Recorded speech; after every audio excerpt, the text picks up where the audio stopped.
সুজিত, আপনার কাছ থেকে যেটি জানতে চাই, এখন পর্যন্ত যে কয়েকটি রাউন্ডের ভোট গণনা শেষ হয়েছে সেখানে মোটা দাগে বলা হচ্ছে বিজেপি এগিয়ে আছে। মমতা বন্দ্যোপাধ্যায় তার ফেসবুক পেজে কিছুক্ষণ আগে একটি ভিডিও বার্তা দিয়েছেন যেখানে তিনি নানা রকম অভিযোগ করেছেন। সেই অভিযোগগুলো কি তিনি আনুষ্ঠানিকভাবে নির্বাচন কমিশনে জমা দিয়েছেন কিনা এবং সর্বশেষ যে প্রধান দুটি দল তাদের কোনো প্রতিক্রিয়া পেয়েছেন কিনা। আরেকটি বিষয় একটু যুক্ত করতে চাই সুজিত, বিভিন্ন জায়গা থেকে আমরা খবর পাচ্ছি, সহিংসতার খবর পাওয়া যাচ্ছে। সেই বিষয়ে আসলে বাস্তব চিত্র কি আপনার কাছ থেকে জানতে চাই সুজিত।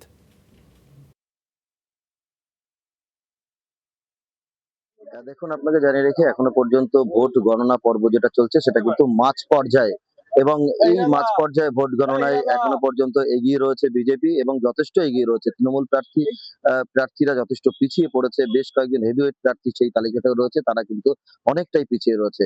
100-র কাছাকাছি মার্জিনে রয়েছে এখনো পর্যন্ত তৃণমূল প্রার্থীরা। এবং এই মুহূর্তে যেটা খবর পেলাম যে ভবানীপুর কেন্দ্রে সেখানে তৃণমূলের যে সমস্ত বুথ ক্যাম্প ছিল এবং রাস্তায় গাড়ি দাঁড় করানো ছিল সেই গাড়িগুলো কিন্তু ভাঙচুর করা হয়েছে এবং চেয়ার উঁচিয়ে ভাঙচুর করা হয়, এবং বিজেপির বিরুদ্ধে কিন্তু সরাসরি অভিযোগ করা হচ্ছে। সেই ছবি কিন্তু আমাদের ক্যামেরা ধরা পড়ছে। পাশাপাশি আরো কয়েকটি জায়গা, পূর্ব বর্ধমান, সেখানে কিন্তু সহিংসতার ঘটনা ঘটেছে। সেখানে তৃণমূলের দলীয় কার্যালয়ে আগুন দেওয়া হয়েছে, সেই ছবি আমাদের ক্যামেরা ধরা পড়ছে। পাশাপাশি আরো কয়েকটি জায়গা রয়েছে, ব্যারাকপুরে, হাবড়াতে, সেখানেও কিন্তু তৃণমূলের যে সমস্ত কার্যালয় রয়েছে সেখানে কিন্তু ভাঙচুরের মতো ঘটনা ঘটেছে। এই মুহূর্তে আমি রয়েছি যে জায়গায়, আমার সঙ্গে রয়েছেন সিনিয়র সাংবাদিক কলকাতার। তার সঙ্গে আমি একটু কথা বলার চেষ্টা করব যে এই পরিস্থিতি, রাজ্যের কি পরিস্থিতির মধ্যে ভোট চলছে, আর বিজেপির এইরকম ট্রেন্ড হওয়ার কারণ।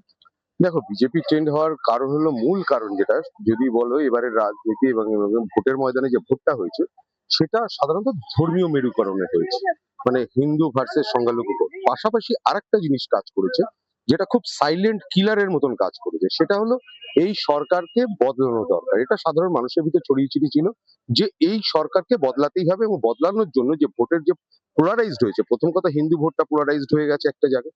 পাশাপাশি অন্যান্য যে ভোটগুলো রয়েছিল, যে সিপিএম এর যে ভোট ছিল, বামপন্থী যাদের ভোট, তারাও মনে করেছে বা তৃণমূলকে সরাতে গেলে বিজেপিকে আনতে হবে, তাদের একটা ভোট গেছে। মুসলিমদের ভোটটা ভাগ করে দিয়েছে আইএসএফ, পাশাপাশি মিম কিছু জায়গায় ভাগ করেছে, এবং অন্য জায়গায় আহ, যদি আম জনতা উন্নয়ন পার্টি দেখো, হুমায়ুন কবির তার নিজের দুটো সিটে এগিয়েছিল, এবং সেই জায়গা থেকে তারাও কিন্তু কিছুটা ভাগ করেছে। অর্থাৎ একটা জিনিস বলা যেতে পারে যে বিজেপি যে জিনিসটা এতদিন ধরে করে গেছিল, যে বিগত 5 বছর 10 বছর ধরে যে সাধারণ মানুষের মধ্যে যারা হিন্দু, তাদের মধ্যে একটা হিন্দুত্ব এই জাগানোর যে চেষ্টা করেছিল, সেই জাগানোটাতে তারা কার্যত সফল হয়েছে। আর এই সফল হওয়ার কারণেই কিন্তু সেটা ইভিএম এ যে তার রিফ্লেক্ট হয়েছে। এবং তুমি যদি দেখো একের পর এক, যদি হুগলিতে যেটা তৃণমূলের গড় বলা হয়, সেখানেও কিন্তু বিজেপি 6টা সিট জায়গায় পেয়ে গেছে। পূর্ব বর্ধমান, যেখানে একটা সময় তৃণমূল এবং তার আগে বামেদের জায়গা ছিল, সে পূর্ব বর্ধমানে কার্যত ওয়াশ আউট হয়ে গেছে। পশ্চিম বর্ধমানে তো পুরো ওয়াশ আউট হয়ে গেছে, পশ্চিম বর্ধমানে তৃণমূলের নামগন্ধই নেই।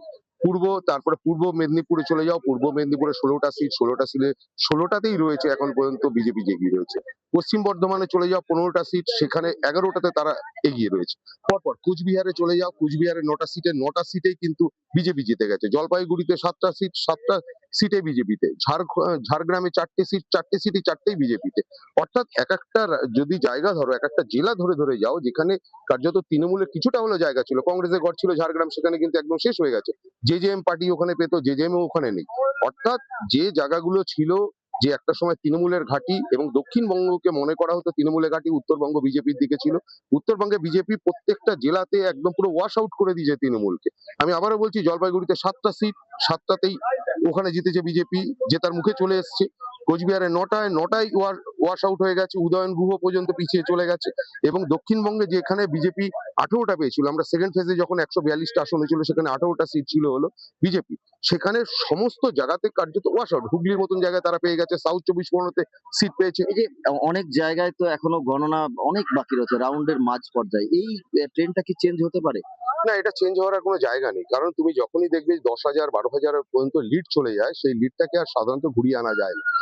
2-5 হাজারের লিড থাকলে সেটাকে আস্তে আস্তে কোনো একটা বুথে হয়তো হিন্দু বা কোনো একটা মুসলিম সংখ্যাগরিষ্ঠ বুথ আছে, সেখানে যদি আবার কাউন্টিং শুরু হয়, সেক্ষেত্রে পিছনে সময় থাকে। কিন্তু যদি 10-12 হাজার 15 হাজার যেখানে লিড হয়ে যায় সেখানে আর ঘোরার সম্ভাবনা থাকে না, সেখানে মার্জিন কমতে পারে হয়তো, কিন্তু সেখানে জিতবে। অর্থাৎ এই যে পরিস্থিতি এখন রয়েছে, ধরো 96টা রয়েছে আর ওখানে 197টা রয়েছে, এবং এই 197টা বিজেপির পক্ষে, 96টা তৃণমূলের পক্ষে, এর খুব একটা রেডিক্যালি চেঞ্জ হবে না। চেঞ্জ হয়তো দুই একটা সিট এদিক ওদিক হতে পারে, যদি কোনো জায়গায় এখনো পর্যন্ত কয়েকটা রাউন্ড, কোনো জায়গায় 12 রাউন্ড হয়েছে, 21 রাউন্ড কোথাও গণনা আছে, সেটা এখন অনেকটা রাউন্ড বাকি আছে, কিন্তু শেষ সত্ত্বে এটা বলা যেতে পারে আর ঘোরার কোনো সম্ভাবনা নেই। হয়তো এটা হতে পারে দুই একটা সিট হয়তো তৃণমূলের দিকে আসতে পারে। তৃণমূলের হেভিওয়েট যারা মন্ত্রিত্ব ছিলেন এবং সিনেমার আর্টিস্ট ছিলেন, যাদেরকে দেখিয়ে এতদিন ভোট পেয়েছিল তৃণমূল, তাদের হেরে যাওয়া, তাদের একেবারে পিছিয়ে পড়া কিভাবে দেখছেন? দেখো, তাদের পিছিয়ে পড়া বিষয় না, যদি তৃণমূলের একের পর এক দফা বিগত দিনে প্রায় 4-5 বছরের ভিতর দেখো, নিয়োগ দুর্নীতি, গরু চুরি, কয়লা পাচার, তারপরে পৌরসভার দুর্নীতি, শিক্ষা দুর্নীতি, রেশন কেলেঙ্কারি, এ প্রত্যেকটা ইফেক্ট করেছে মানুষের মনে। আর তার থেকেও সবচেয়ে বেশি ইফেক্ট করেছে, যেটা আমরা গ্রাউন্ড রিয়েলিটি বলি, আমরা যারা সাংবাদিকতা করি নিচু স্তরে, বা তোমার নিচু লেভেল থেকে শুরু করে উপরের স্তর পর্যন্ত যারা অবাধভাবে আমরা সাংবাদিকতা করি, সেক্ষেত্রে আমরা যেটা জানি যে নিচু স্তরে যে তৃণমূল যে নেতৃত্ব যারা ছিল, তাদের অনেকেরই আঙ্গুল ফুলে কলা গাছ হয়ে গেছিল। ধরো কারোর কিছুদিন আগে পর্যন্ত খাওয়া জুটতো না, তারা কিন্তু এই বছরে তারা ফুলে ফেপে ঢোল হয়ে গেছিল। সেটা মানুষ ভালোভাবে নেয়নি, এবং এই মানুষ ভালোভাবে না নেওয়ার কারণে হয়ে গেছে মানুষের ভিতরে একটা ক্ষোভ সৃষ্টি হয়ে গেছে। তারপরে আরেকটা, যেটা সবচেয়ে বড় হিন্দুত্ব, আমি বারবার করে বলছি, যে পশ্চিমবঙ্গের রাস্তায় যদি ফেস টুপি পরে কেউ বাইক চালাতো, সেক্ষেত্রে কোনো পুলিশ তাকে ধরতো না, অথচ হিন্দুদের হেলমেট পরে চালাতে হতো, পুলিশ ধরতো। এই একটা সাধারণ মানুষের ভিতর ক্ষোভ ছিল। মানুষ সেই কারণে হিন্দুত্ব ভোটটা একটা জায়গায় কনসলিডেটেড হয়েছে, এবং সেক্ষেত্রে দাঁড়িয়ে তারা মনে করেছে যে এই ব্যবস্থা পরিবর্তন করতে গেলে আমাদের বিজেপিকে ভোট দিতে হবে।